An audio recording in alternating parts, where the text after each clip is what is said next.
কিসে, এই দানগুলো কিসে? রাসূল করিম সাল্লাল্লাহু আলাইহি ওয়াসাল্লাম বলেন, হে আয়েশা, তায়েফের জমিনে যখন সর্বপ্রথম দাওয়াত দিয়ে যায়, কোরআনের বাণী দিয়ে যায়, তাওহীদের বাণী দিয়ে যায়, তখন কাফেররা আমার ও দুশমনরা আমার উপর যেরকম বৃষ্টির ফোঁটার মতো পাথর নিক্ষেপ করেছিল, ওই পাথরের আঘাতের দাগ এগুলো। রাসূল সাল্লাল্লাহু আলাইহি ওয়াসাল্লাম এই উম্মতের কল্যাণের জন্য উহুদের ময়দানে নিজের দাঁত মোবারক শহীদ করেছেন। আল্লাহ রাসূল সাল্লাল্লাহু আলাইহি ওয়াসাল্লাম এই উম্মতের কল্যাণের জন্য যখন তিনি দাওয়াত শুরু করেন, মানুষকে জান্নাত থেকে জাহান্নামের দিকে ডাকা যখন শুরু করেন, তখন কিছু অবুঝ কাফেররা আল্লাহ রাসূলের সিজদা দেওয়া অবস্থায় ঠোঁটের নাড়িভুড়ি দিয়ে চাপা দিয়েছে, যেন মুহাম্মদ আর সিজদা থেকে উঠতে না পারে। রাসূল সাল্লাল্লাহু আলাইহি ওয়াসাল্লাম রাতের অন্ধকারে মসজিদে যেতেন, বাইতুল্লাহতে যেতেন নামাজ পড়ার জন্য। ওই বাইতুল্লাহ যাওয়ার পথে এক কুড়ি কাঁটা দিত, মুহাম্মদের কাঁটার আঘাতে যন্ত্রণাকে কষ্ট পায়। আবু জাহেল বড্ড ধারণ করেছে, রাতের আধারে যদি মুহাম্মদ রওনা করে বাইতুল্লাহ দিকে, কাবার দিকে, তাহলে এই রাস্তা দিয়ে গেলে গর্তের মধ্যে পড়বে, আমরা তাকে পাথর নিক্ষেপ করে হত্যা করব। রাসূল সাল্লাল্লাহু আলাইহি ওয়াসাল্লামকে মারার জন্য এক ইহুদি বিষ প্রয়োগ করেছিল। ইহুদি মহিলা খাবারের মধ্যে বিষ প্রয়োগ করে রাসূলকে খাওয়ানোর চেষ্টা করেছিল। আল্লাহ রাসূল সতর্ক হয়ে গেলেন, মুখে দেওয়ার সাথে বুঝতে পারলেন বিষ আছে, আল্লাহ রাসূল আর খেলেন না। রাসূল সাল্লাল্লাহু আলাইহি ওয়াসাল্লামকে মারার জন্য, কষ্ট দেওয়ার জন্য সেই আরবের মধ্যে লাবিদ ইবনে আসর নামক একজন ইহুদি জাদু করে বান মেরে রাসূল সাল্লাল্লাহু আলাইহি ওয়াসাল্লামকে হত্যা প্রচেষ্টা করেছে, কিন্তু আল্লাহ রাব্বুল আলামিন মুহাম্মদ সাল্লাল্লাহু আলাইহি ওয়াসাল্লামকে কুদরতিভাবে হেফাজত করেছে। আজকে অনেকে একটা আশা, আবেগ, আবেদন, রাসূল সাল্লাল্লাহু আলাইহি ওয়াসাল্লামের জন্ম নিয়ে মাহফিল, 12 রবিউল আউয়াল নিয়ে মাহফিল, যেন 12 রবিউল আউয়াল নিয়ে কিছু কথা বলি। এর আগে আমরা একটা বিষয় নিয়ে আলোচনা করব, সেটা হচ্ছে শুনলে খুব আশ্চর্য হয়ে যাবে। রাসূল সাল্লাল্লাহু আলাইহি ওয়াসাল্লাম ওনার একজন সাহাবী ছিল। রাসূলের সাহাবী ছিল আনাস রাদিয়াল্লাহু তাআলা আনহু। আল্লাহ রাসূল যে দস্তরখানে খানা খেতেন, আল্লাহ রাসূলের ইন্তেকালের পরে হযরত আনাস রাদিয়াল্লাহু তাআলা আনহু ওই দস্তরখানটা পান, যত্ন করে রেখে দেন। আল্লাহ রাসূলের হাত লেগেছে এমন জিনিসের কি করব, আশ্চর্য হয়ে গেল। আনাস রাদিয়াল্লাহু তাআলা ওই দস্তরখানে বসে খানা খান, মেহমানদেরকে নিয়ে খানা খান, পরিবারের লোকজনকে নিয়ে খানা খান। এই দস্তরখান ক্ষয় হয় না, ছেড়ে না। এটা যখন নাকি দীর্ঘদিন ব্যবহারের কারণে অপরিষ্কার হয়ে যেত, আনাস রাদিয়াল্লাহু তাআলা বলেন, আমি এই দস্তরখানকে চুলার ভিতরে ডুবিয়ে দিতাম, আগুনের ভিতরে ডুবিয়ে দিতাম, আগুন সকল ময়লাগুলো খেয়ে ফেলতো, আর ঝকঝকে আমাকে নতুন করে আল্লাহ রাসূল দস্তরখান আমাকে দিয়ে আল্লাহ রাসূলের হাত যেখানে লেগেছে আগুন সেটাকে স্পর্শ করে নাই। সে আরশে আযীম থেকে আল্লাহ বলেছেন, কুরিয়া না কুনি বারদাম ওয়া সালাম আলা ইব্রাহিম, হে আগুন, নম্রতে আগুন জ্বালিয়েছে, হে আগুন শোনো, আমার ইব্রাহিমের জন্য শান্তিদায়ক হয়ে যাও। আল্লাহ এক শব্দে পুরো আগুন ইব্রাহিম আলাইহিস সালামের জন্য এর কন্ডিশন হয়ে পড়েছে। আনাস রাদিয়াল্লাহু তাআলা গল্প ছিলেন আল্লাহ রাসূলের কাছে। আল্লাহ রাসূলের টয়লেটে যাওয়ার বদনা, রাসূলের গামছা, রাসূলের কাপড় এগুলো বহন করতেন। আল্লাহ রাসূলের খাবার পরিবেশন করতেন। আল্লাহ রাসূল যেখানে যেতেন আনাস সেখানে ছিল।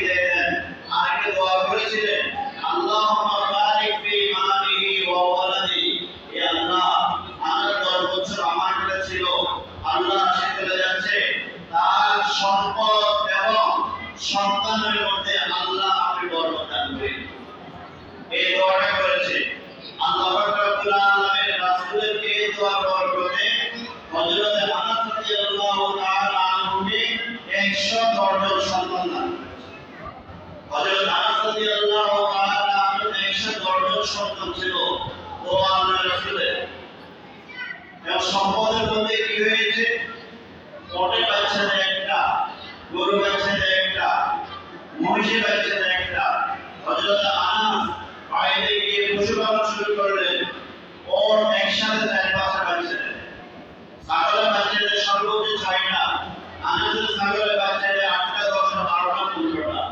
আল্লাহ রাব্বুল আলামিন হযরত আনাসের দোয়ার বরকতে আনাসের সম্পদের মধ্যে আল্লাহ এত বরকত দান করেছে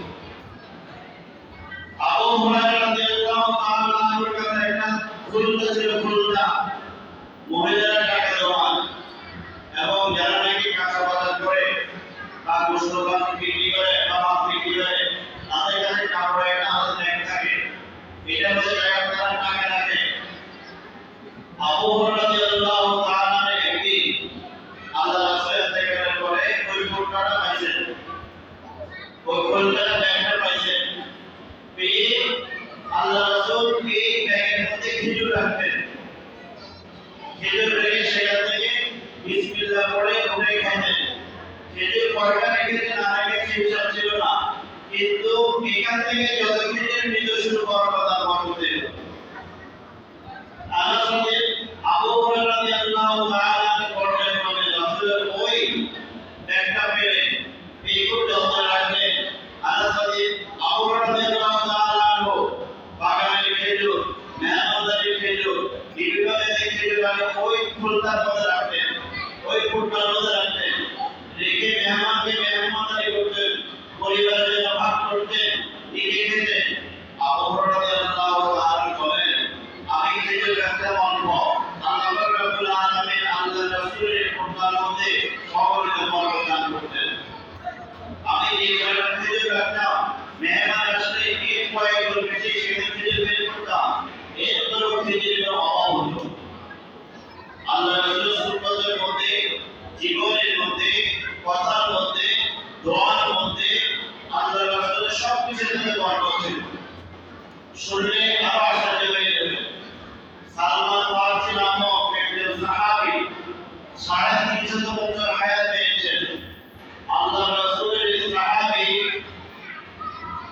350 বছর হায়াত পেয়েছেন যখন সে বাবার থেকে মদিনাতে আসেন খালি হাত কিছুই নাই এক বাড়িতে কাজের কাজ চাকরের কাজ করতেন জীবিকার জন্য ওই লোকটা ছিল খুবই দুষ্ট ওই লোকটা সালমান ফারসিকে গোলাম বানিয়ে ফেলছে বাজারে বিক্রি করবে সালমান ফারসি পারস্য থেকে এসেছে নবী মুহাম্মদের খবরে নবী মুহাম্মদের খোঁজে বহু দূর থেকে আসলেন এসে আল্লাহ রাসূলকে দেখলেন একদিন বললেন ইয়া রাসূলুল্লাহ আমি আপনার কাছে আসতে চাই আমাকে আসতে দেয় না ইয়া রাসূলুল্লাহ আমি কি করতে পারি রাসূল বললেন তোমার মালিক কি করে বলে যে তাকে এত দিনার দিলে সে আমাকে আদায় করে দেবেন আপনার কাছে আসতে দেবে উপস্থিত আপনাদের মতো সাহাবায়ে কেরাম ছিল বললেন কারণ কি আছে দাও আমি সালমান ফারসিকে আদায় করে দেব তোমাদের ভাই হয়ে যাবে স্বাধীন হয়ে যাবে হযরতে রাসূল করিম সাল্লাল্লাহু আলাইহি ওয়াসাল্লাম এই কথা বলার পরে যার কাছে যা ছিল সবাই দিল একটা ফুটবল মধ্যে দিল কাপড়ের ব্যাগের মধ্যে দিল সালমান ফারসি বলেন ইয়া রাসূলুল্লাহ এত অল্প দিনার দিয়ে আমার মালিক আমাকে আজাদ করে দিবে না স্বাধীন করে দিবে না ইয়া রাসূলুল্লাহ আল্লাহ রাসূল বলেন আমি দিলাম তুমি নিয়ে যাও তোমার মালিককে এটা দিবা আর বলবা আমাকে আজাদ করে দিতে স্বাধীন করে দিতে সালমান ফারসি দ্বিতীয়বার কথা বলেন নাই আল্লাহ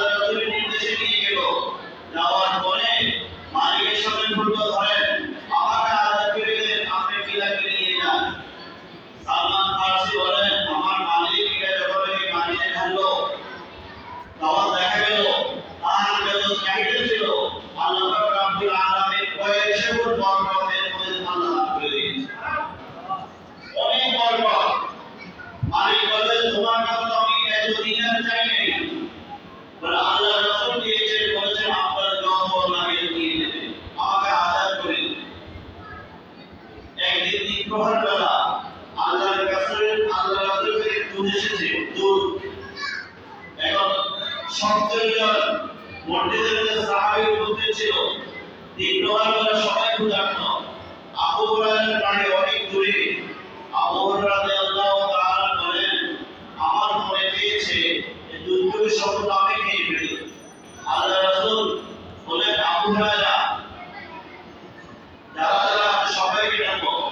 আবু হুরায়রা মনে মনে চিন্তা করলো, দুধ এক পেলা, আল্লাহ রাসূল খাওয়ার পরে একটা থেকে আমি খাবো, এবং 70 জন সাহাবীকে বর্ণনা করে দিতে থাকবে কতটুকু খাবো আর কতটুকু। আল্লাহ রাসূল সকল সাহাবীদেরকে বললেন, তোমরা বিসমিল্লাহ করে খাওয়া শুরু করো। 70 জন সাহাবী বিসমিল্লাহ করে একের পর এক খাওয়া শুরু করলেন। যতটুকু দুধ ছিল প্রত্যেকে তৃপ্তি করে খেয়েছেন। যতটুকু দুধ ছিল সবটুকু দুধ রয়ে গেল, সবটুকু দুধ রয়ে গেল। খায়বার যুদ্ধে জাফর রাদিয়াল্লাহু তাআলা আনহু আল্লাহ রাসূলকে দাওয়াত করেছেন। আল্লাহ রাসূল আর কখনো এখানে আসবে কিনা, স্ত্রীকে বলল ঘরে কি আছে, বলে শুধু একটা বকরি আছে। আল্লাহ রাসূল বললেন, জাফর বলেন, স্ত্রী বকরিটা জবাই করে দাও, আজকে আমরা আল্লাহ রাসূলকে দাওয়াত দেব, তৃপ্তি করে খাওয়াবো, রুটি বানাও, ছাগল পোড়া করো। আল্লাহ রাসূল যাদেরকে বলল, আমার স্ত্রী বলেছে আজকে আমাদের কাছে তাসশিফ নেওয়ার জন্য, ইয়া রাসূলুল্লাহ যাবেন। খায়বার যুদ্ধ অত্যন্ত করুণ এক মুহূর্ত ছিল। আল্লাহ রাসূল চলে গেলেন, রওনা করলেন, সাথে 1200 সাহাবীদেরকে নিয়ে গেলেন। স্বামী স্ত্রী দেখে অবাক। জাবের তার স্ত্রীকে বলে, আয়োজন করে গেলেন 2-4 জনের জন্য, 1200 সাহাবীকে কি করে খাওয়াবো। জাবের রাদিয়াল্লাহু তাআলা বলেন, আল্লাহ রাসূল আমাকে ডাকলেন, ডেকে বলে, যাবেন গোশতের পাতিল নিয়ে আসো, রুটির পাতিল নিয়ে আসো। আমি নিয়ে আসলাম। আল্লাহ রাসূলের ঢাকনা দাও, আমি ঢাকনা দিলাম। আল্লাহ রাসূলের প্লেট নিয়ে আসো, আমি প্লেট নিয়ে আসলাম। ঢাকনা বন্ধ ছিল, ঢাকনা বন্ধ ছিল। আল্লাহ রাসূল একের পর এক 1200 সাহাবীকে নিজ হাতে বন্টন করে দিলেন। 1200 সাহাবী খাওয়ার পরে আল্লাহ রাসূল সম্পর্কে জাফর রাদিয়াল্লাহু তাআলা বলেন, ঢাকনা উঠালাম, সবাই খাবার পরে ঢাকনা উঠালাম। উঠানোর পরে দেখলাম যতটুকু গোশত ছিল, যতটুকু রুটি ছিল, আল্লাহ পাক রব্বুল আলামিন কতটুকুই আমার পাতিলের মধ্যে রেখে দিয়েছে। এর মধ্যে 1200 সাহাবায়ে কেরাম খেয়ে ফেলেছে। আর একটা ছোট্ট ঘটনা, এক যুদ্ধের ময়দান থেকে আল্লাহ রাসূল সাহাবায়ে কেরাম আসতেছিলেন, পানি নাই, ওযু করার পানি নাই, আসরের নামাজের সময় হয়ে যাচ্ছে।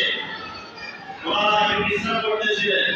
এক সাহাবী এসে বলল, ইয়া রাসূলুল্লাহ, আসরের নামাজের সময় কম, আমাদের মসজিদের মধ্যে পানিও কম, এতগুলো সাহাবী কিভাবে এত বিপদে পড়বে, কিভাবে তাদের প্রয়োজন সারবে। আল্লাহ রাসূল বললেন, মশক নিয়ে আসো। যে পাত্রতে পানি ছিল এই পাত্র নিয়ে আসো। আল্লাহ রাসূল হাত ঢুকিয়ে দিলেন। ঢুকানোর পরে পানি এরকম বের হওয়া শুরু হয়েছে 5 আঙ্গুল দিয়ে। সাহাবী বলেন, বর্ণনাকারী বলেন, 600 সাহাবী একটা পাত্র থেকে পানি নিয়ে ওযু করেছে। আল্লাহ পাক রব্বুল আলামিন পাত্রের পানি একটুও কমান নাই। রাসূল সাল্লাল্লাহু আলাইহি ওয়াসাল্লামের জীবনী অত্যন্ত চমৎকার এক আলোচনার বিষয়। আপনারা যেটাই শুনবো সেটাই মনে রাখবে, মুহাম্মদের নাম, মুহাম্মদের জীবনী এত সুন্দর। তবে আল্লাহ পাক রব্বুল আলামিন সাজিয়েছেন যে যত বলা হয় তত মনে লাগে, যত শোনা হয় ততই ভালো লাগে। রাসূল সাল্লাল্লাহু আলাইহি ওয়াসাল্লামকে জিজ্ঞেস করা হলো, ইয়া রাসূলুল্লাহ, আপনি সৃষ্টিকর্তা, আপনাকে আল্লাহ কখন সৃষ্টি করেছে? সর্বপ্রথম আল্লাহ কি সৃষ্টি করেছে? একদিন আল্লাহ রাসূল নিজেই জিবরাইল আলাইহিস সালামকে বললেন, জিবরাইল, আপনার বয়স কত? আপনি তো পৃথিবীর সকল নবীদের কাছে আসা যাওয়া করেছেন, এর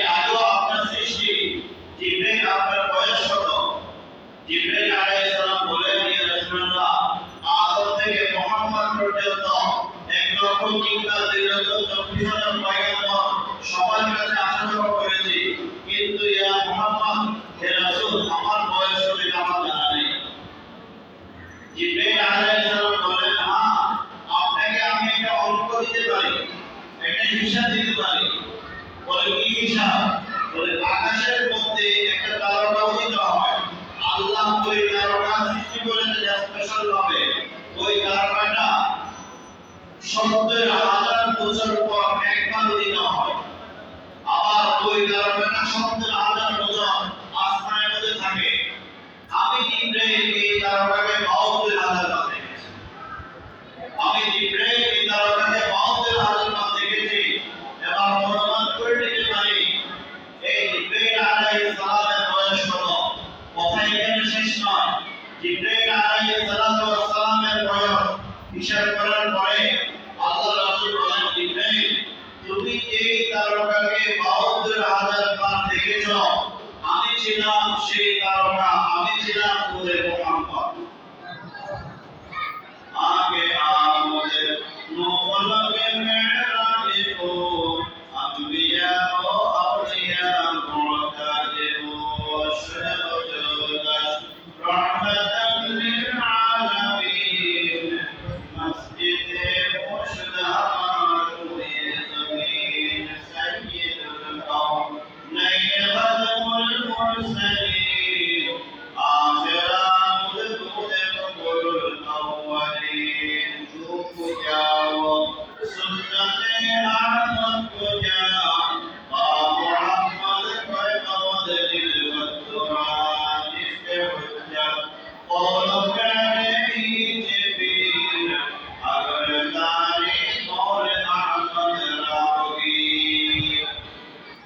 ওলামায়ে কেরাম বলেন, হাদিসে রেফারেন্স দিয়ে যে সৃষ্টি জগৎকে সৃষ্টি করার ৪০,০০০ বছর আগে, ১ বছর নয় ২ বছর নয়, ৪০,০০০ বছর আগে আল্লাহ পাক রব্বুল আলামিন নবী মুহাম্মদ আখির নবীর নূরে নবুয়তকে সৃষ্টি করে রেখেছেন।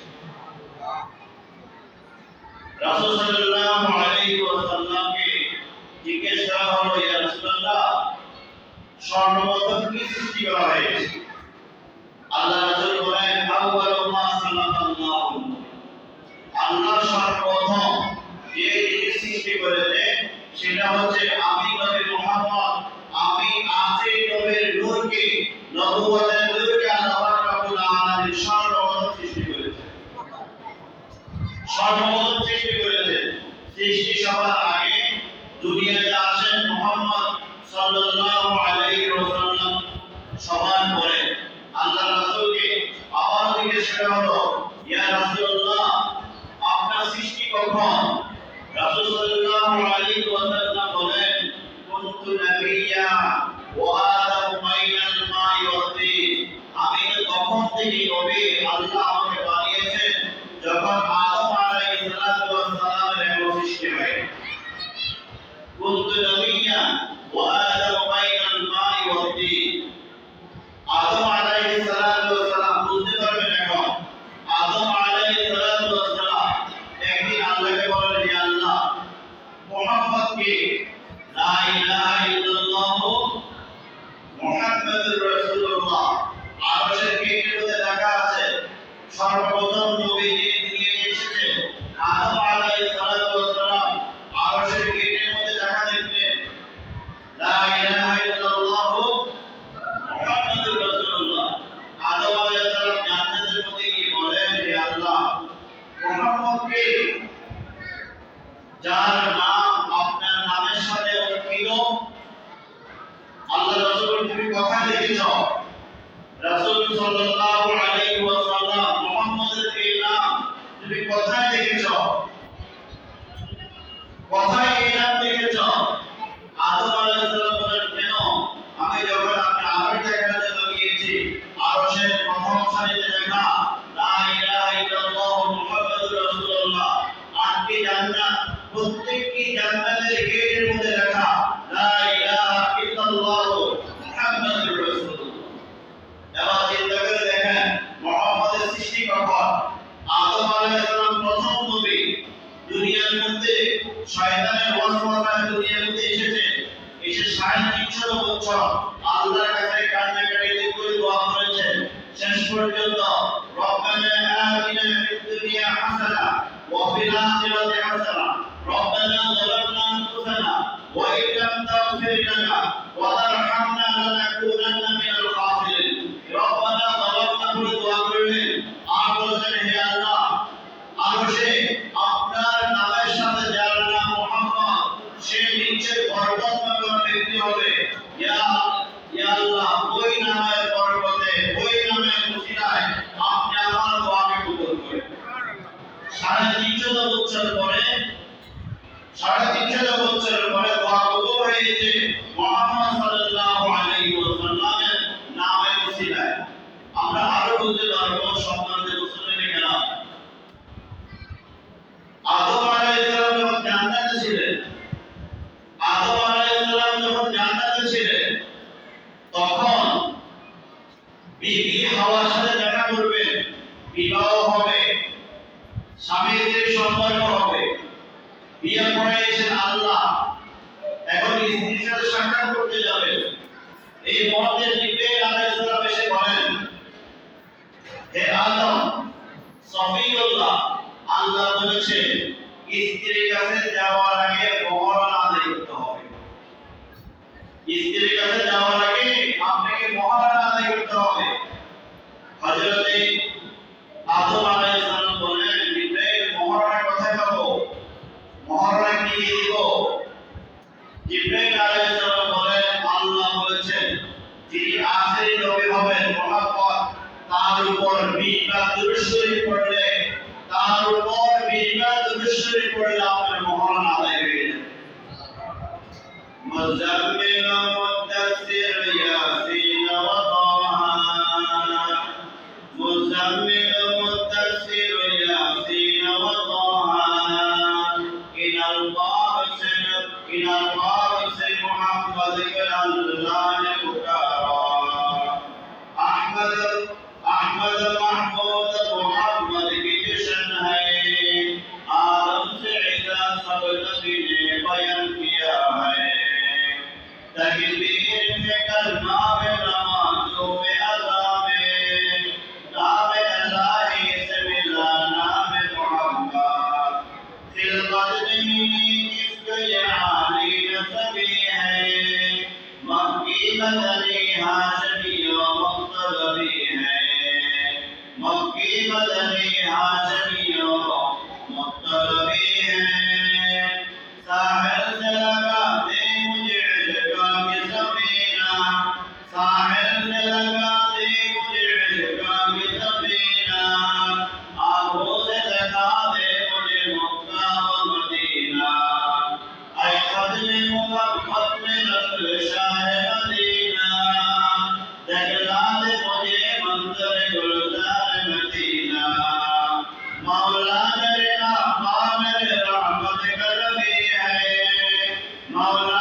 যে আমরা আছি মুহাম্মাদের ওয়াইশবারে মানব পূজায় মূর্তি পূজায় আমরা সবাই ব্যস্ত আছি দলের নেশায় বিকল হয়ে যদি আমায় গেছে বলে ইসলাম আজও জিন্দা আছে দলিত রাতের দোয়া বলে দলমরাত্রি বনে মুহাম্মাদের উম্মত হয়ে দলমরাত্রি বনে মুহাম্মাদের উম্মত হয়ে কোরআন পেয়ে হাদিস পেয়ে দলমদের জীবনটাকে আরব বলা আজম বলা তুমি বলা গরিব বলা আরব বলা আজম বলা তুমি বলা গরিব বলা সবাই মোরা মুহাম্মাদের উম্মত এবং অনুগত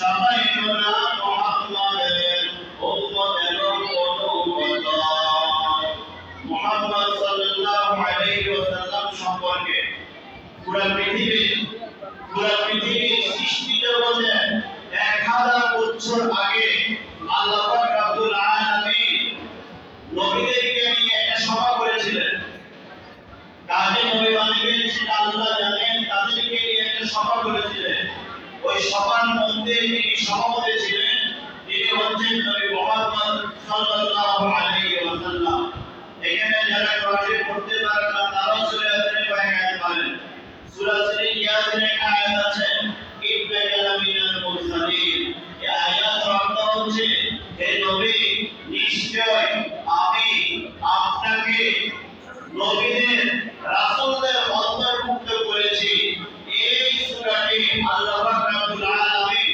সৃষ্টি জগতের 1000 বছর আগে নিয়ে তেলাওয়াত করেছেন সুবহানাল্লাহ আমরা মধু খাই মধু পৃথিবীর মধ্যে সবচেয়ে আইডিয়াল ফুড আদর্শ খাবার নাম হচ্ছে মধু এটা মধ্যে শিফা আছে কল্যাণ আছে বহু রোগের ওষুধ আছে শরীরে এনার্জি হয় শক্তি বাড়ে খেলে কোনো ক্ষতি হয় না এর নাম হচ্ছে মধু মধু পোকাকে জিজ্ঞেস করা হলো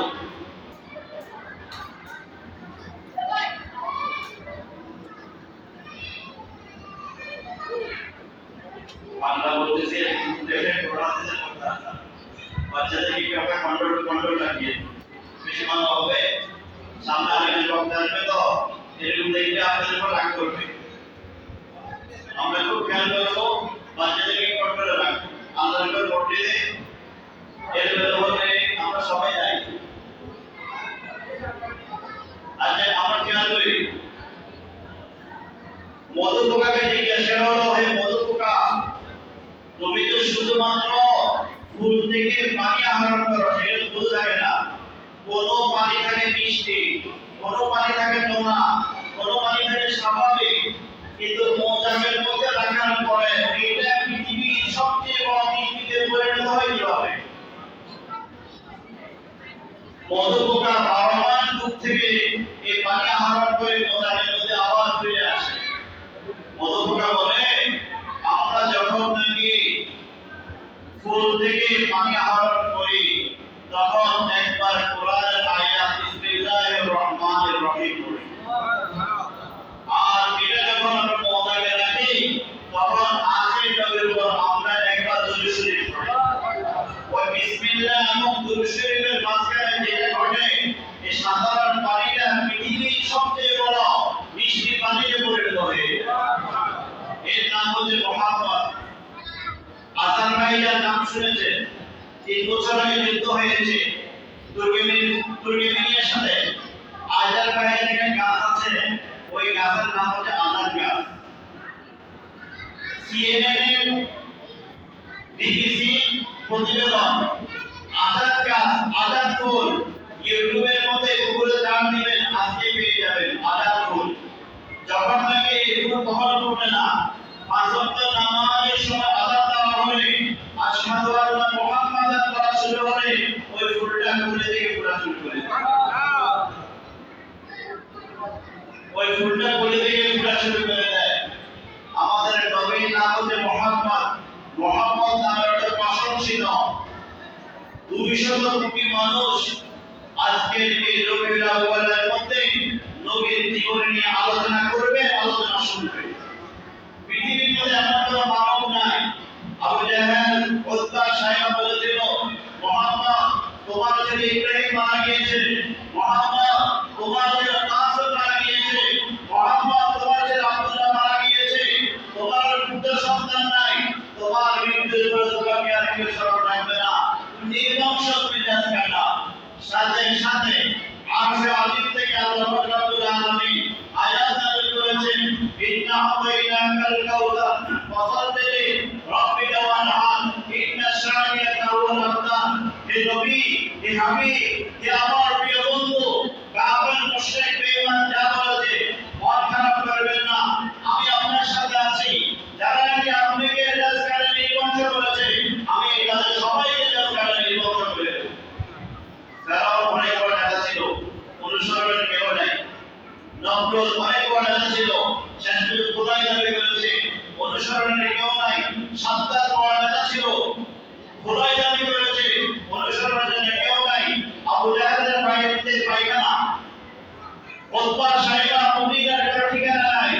আল্লাহ রাসূল সাল্লাল্লাহু আলাইহি ওয়াসাল্লামের বাড়ির ঠিকানা আছে পৃথিবীর 200 কোটি মুসলমানদের হৃদয়ে নবী মুহাম্মদ সাল্লাল্লাহু আলাইহি ওয়াসাল্লাম। নবী মুহাম্মদ সাল্লাল্লাহু আলাইহি ওয়াসাল্লাম মুহাম্মদের প্রতারণা, মুহাম্মদের প্রতারণা, আখেরি নবীর প্রতারণা ঠঙ্কা আদম আলাইহিস সালাম থেকে বানানো শুরু হয়েছে। নবী সাল্লাল্লাহু আলাইহি ওয়াসাল্লামের গুণাগুণ, উম্মতের গুণাগুণ, উম্মতের বৈশিষ্ট্য, আখেরি নবীর বৈশিষ্ট্য তাওরাতের মধ্যে, জাবুরের মধ্যে, ইনজিলের মধ্যে, শত শত সহিফার মধ্যে, আলওয়াহের মধ্যে, নবীদের ওহীর মধ্যে আলোচিত হয়েছে।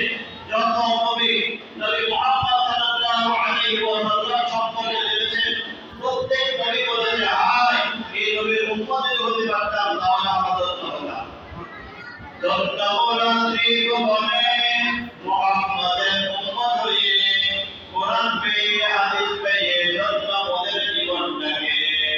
কোরআন পড়ো, কোরআন শিখো, কোরআন বুঝে আমল করো, তুমি হবে সবার সেরা, তুমি হবে সবার বড়, তুমি হবে সবার সেরা, তুমি হবে সবার বড়। সৃষ্টির প্রথম তার নাম কি বলেন? মুহাম্মদ। যিনি সর্বপ্রথম জান্নাতে যাবেন তার নাম হচ্ছে কি? নবী মুহাম্মদ। মা ইন্তেকাল করেছেন, ইসরাফিল আলাইহিস সালাম কিয়ামতের শিক্ষা দিবেন। সর্বপ্রথম যিনি আসবেন, উঠবেন বাড়ি থেকে, সর্বপ্রথম আদম আলাইহিস সালাম উঠবে না, নূহ আলাইহিস সালাম উঠবে না, ঈসা আলাইহিস সালাম উঠবে না। ইসরাফিলের শিক্ষা দেওয়ার সাথে সাথে সর্বপ্রথম যিনি উঠবেন তিনি হচ্ছেন নবী মুহাম্মদ সাল্লাল্লাহু আলাইহি ওয়াসাল্লাম। জিবরিলকে আল্লাহ বলবে, জিবরিল যাও আমার হাবিবকে হাজরের ময়দানে নিয়ে আসো। জিবরিল আলাইহিস সালাম বলবেন, ইয়া রাসূলুল্লাহ পুরো জমিনটা সমান, মুহাম্মদের কবর কোথায় কিভাবে জানবো?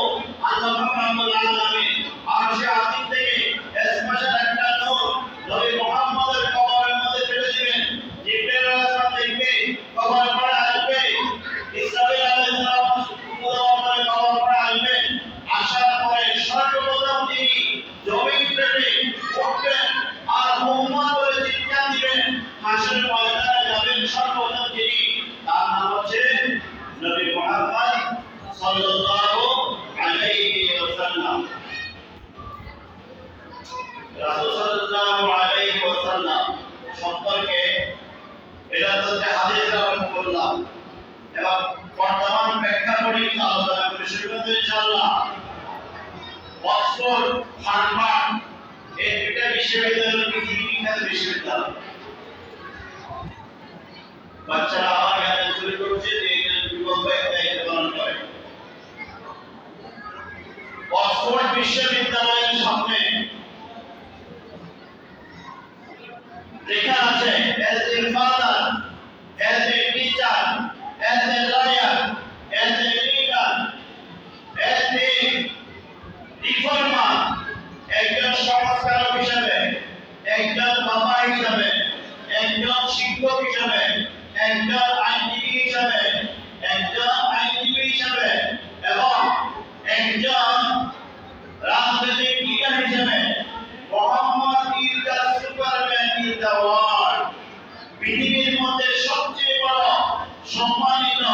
সুপারম্যান যিনি, মর্যাদাবান যিনি, আলোচিত ব্যক্তি যিনি, মোস্ট ওয়ান্টেড যিনি, ফেমাস যিনি, পপুলার যিনি, তার নাম হচ্ছে নবী মুহাম্মদ সাল্লাল্লাহু আলাইহি ওয়াসাল্লাম। রাসূল সাল্লাল্লাহু আলাইহি ওয়াসাল্লাম সম্পর্কে একজন খ্রিস্টান একটা বই লিখেছে। বইয়ের নাম হচ্ছে দ্য 100। এখানে পৃথিবী বিখ্যাত 100 মনীষীর জীবনী আনা হয়েছে। ওই 100 মনীষীর জীবনের মধ্যে সর্বপ্রথম যার নাম, তার নাম হচ্ছে মুহাম্মদ। এখন তাকে জিজ্ঞেস করা হলো, সেখানে কৃষ্ণের জীবনী আছে, সেখানে বৌদ্ধদের যিনি মহাগুরু তার জীবনী আছে, খ্রিস্টানদের যিশুর জীবনী আছে, প্রত্যেকের জীবনী আছে। ওই লোকটা যিনি লিখেছেন তিনি হলেন খ্রিস্টান ধর্মের, কিন্তু সর্বপ্রথম যার স্থান আগে তার নাম হচ্ছে নবী মুহাম্মদ। ব্যাপারটা কি, এই বইয়ের মুকুট যেদিন উন্মোচন হবে সেদিন সাংবাদিকরা তাকে বলেছিল, ব্যাপার কি তুমি খ্রিস্টান জগতের একজন যুবক, প্রসিদ্ধ লেখক, রাইটার, তুমি তোমার খ্রিস্টান জগতের অনেক লোকের জীবনী বইয়ের মধ্যে নিয়ে এসেছো, কিন্তু তাদেরকে কখনো অগ্রাধিকার না দিয়ে তুমি কেন সর্বপ্রথম মুহাম্মদকে অগ্রাধিকার দিয়েছো? হোয়াট ওয়াজ, কারণ কি? তিনি বলেন, আমি 100 মনীষী নয়, হাজারো মনীষীর জীবনীকে রিসার্চ করেছি, রিসার্চ করে দেখেছি মুহাম্মদের মতো চরিত্রবান, আদর্শবান, আদর্শ রাজনীতিবিদ, আদর্শ রাষ্ট্রনায়ক, একজন ন্যায় বিচারক হিসেবে মুহাম্মদের মতো আমি আর 99 জনকে পাই নাই। বিদায় সর্বপ্রথম আমার বইয়ে আমি সর্বপ্রথম মুহাম্মদকে অগ্রাধিকার দিয়েছি।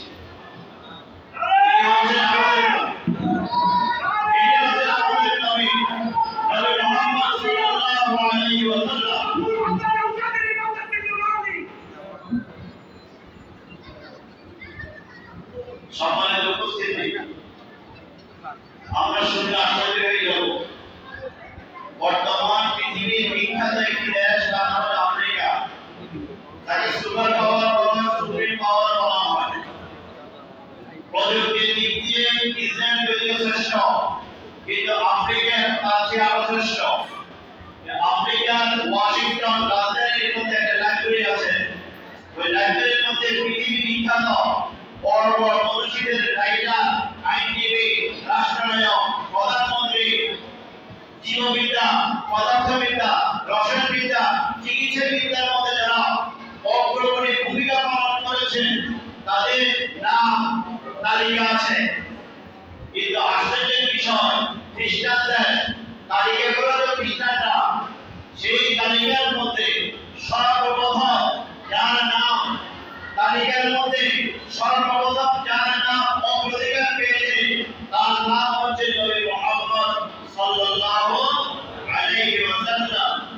মুজাম্মিল মুদাসসির ইয়াসিন ওয়া তাহা ইনাল কাফি মুহাম্মদ को अल्लाह ने पुकारा, तकबीर में कलमा में नमाज़ों में अज़ा में नाम अल्लाह ही से मिला, नाम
সম্মানিত মুসলিম কেরাম, যুবক ভাইরা, একটা হাদিসের দিকে খেয়াল করবেন। قال رسول الله صلى الله عليه وسلم من يصلي بين لحييه وبين رجليه أضمن له الجنة। আল্লাহ রাসূল বলেন, দুনিয়ার মধ্যে যে ব্যক্তি দুইটি জিনিসের জিম্মাদার হবে, আমি রাসূল তার জন্য জান্নাতের জিম্মাদার হব। জান্নাতের জিম্মাদার কেমন হবে?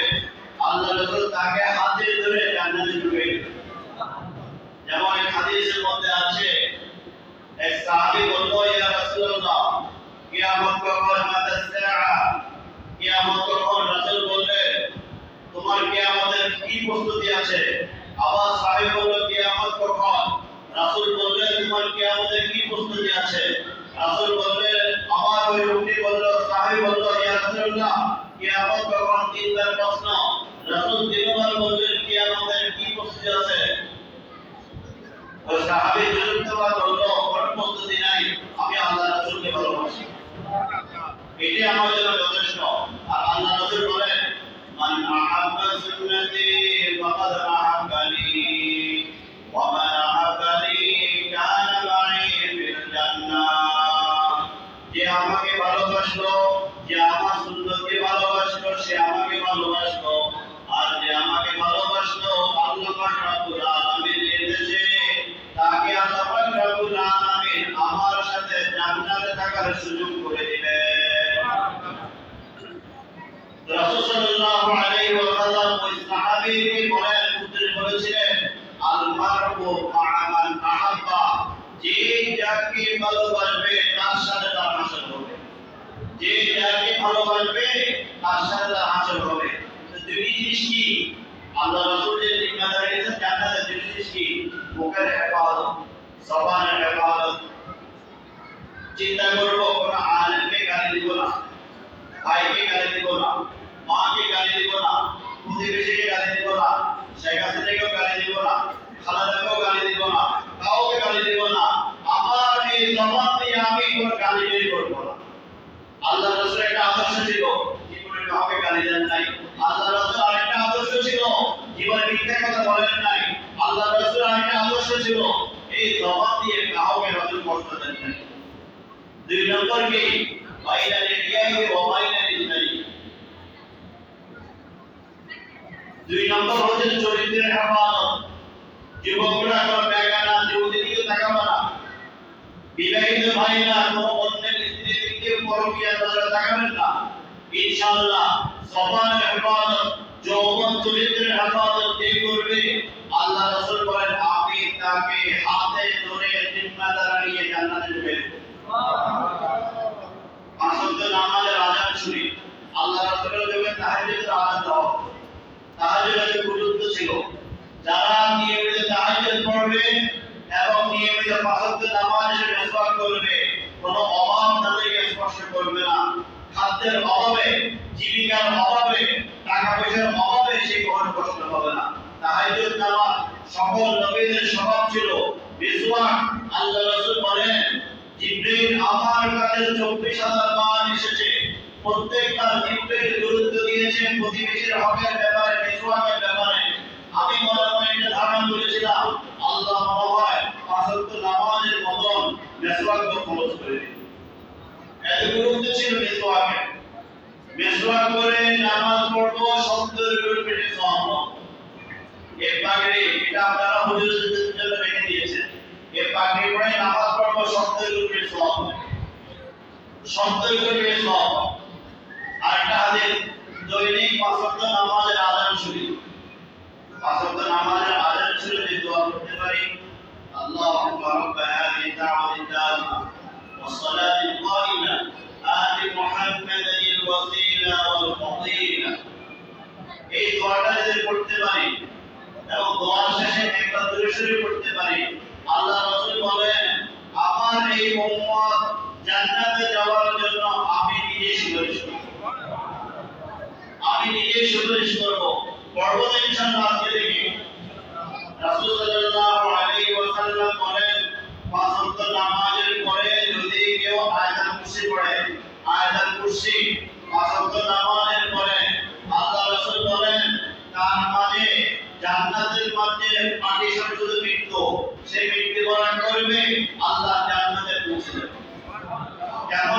পৌঁছে যাবে, কেমন ভাবে পৌঁছে যাবে।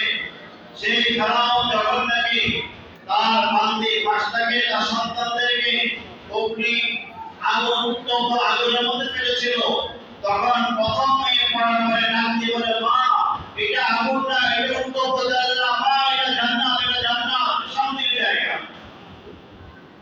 ঠিক দুনিয়াতে আপনার বই থাকবে আর জান্নাতের সকল সুযোগগুলো আপনি ভোগ করা শুরু করে দিবেন। এটা আল্লাহর কুদরত, এটা আল্লাহর কুদরত। আমাদের কুদরত গুজারি আর যে খাই আগুনে মুর্দারা জিন্দা গুনি ও জিন্দারা মুর্দা গুনি। সকালবেলা একবার সাইয়্যিদুল ইস্তিগফার পড়বেন, সন্ধ্যাবেলা একবার সাইয়্যিদুল ইস্তিগফার পড়বেন। দিনের বেলা মারা গেলে আপনি জান্নাতি, রাতের বেলা মারা গেলে আপনি জান্নাতি। সাইয়্যিদুল ইস্তিগফার, আল্লাহুম্মা আনতা রাব্বি লা ইলাহা ইল্লা আনতা খালাকতানি ওয়া আনা আবদুকা ওয়া আনা আলা আহদিকা ওয়া ওয়া'দিকা মাস্তাতা'তু আউযু বিকা মিন শাররি মা সানা'তু আবুউ লাকা বিনি'মাতিকা আলাইয়া ওয়া আবুউ লাকা বিযামবি ফাগফিরলি ফাইন্নাহু লা ইয়াগফিরুয যুনুবা ইল্লা আনতা। অনেকে বলবেন, হুজুর এত বড় দোয়া কিভাবে মুখস্থ করব? এত বড় দোয়া আপনারা অনেকে ওই গান পারেন, শুনে শুনে মুখস্থ হয়ে গেছে। ইসলাম অত্যন্ত সহজ সরল একটা ধর্মের নাম। যদি না হতো তাহলে 3 বছরের ছেলে কিভাবে কোরআন হাফেজ হয়, 6 মাসে কিভাবে কোরআন হাফেজ হয়, 59 দিনে কিভাবে কোরআন হাফেজ হয়। অন্ধ, জন্ম অন্ধ, জীবনে মা বাপকে চোখে দেখে নাই, সেই লোকটা শুনে শুনে 30 পারা কোরআন শরীফ কিভাবে মুখস্থ করে। আল্লাহ বলে দিয়েছেন, ওয়ালাকাদ ইয়াসসারনাল কুরআন, আমি কোরআনকে সহজ করে দিয়েছি। ফাহাল মিন মুত্তাকিন, আছো তোমাদের কেউ কোরআন হাফেজ করবে, কোরআনের উপদেশ গ্রহণ করবে। ব্রাহ্মণবাড়িয়া শেরে বাংলা তাজুল ইসলাম পাকিস্তান আমলের কথা, শুধুমাত্র 22 দিনে কোরআন হাফেজ হয়েছে। ইসমাইল শহীদ ফারজাদার বাড়ি, শুধুমাত্র 18 দিনে কোরআন হাফেজ হয়েছে। এখন একটা বাচ্চা নাম হচ্ছে ইয়াহিয়া, ওমান প্রবাসী, ওমানের নাগরিক, থাকে কাতারের মধ্যে। সে জন্মগত মায়ের পেট থেকে হাফেজ হয়ে যাচ্ছে। মা একটা আয়াত বলে ছেলে আয়াত পড়া শুরু করে দেয়। কখনো এখন ওস্তাদের কাছে যায়নি, ওস্তাদের কাছে এখন পড়ে নাই। ওয়ালাকাদ ইয়াসসারনাল কুরআন লিযিকরি ফাহাল মিন মুত্তাকিন, পৃথিবীর মধ্যে আল্লাহ যে কিতাবকে সবচেয়ে বেশি সহজ করেছেন, ওই কিতাবের নাম হচ্ছে আল কুরআনুল কারীম। এই পড়া শুরু করেন, দেখতে কত সহজ।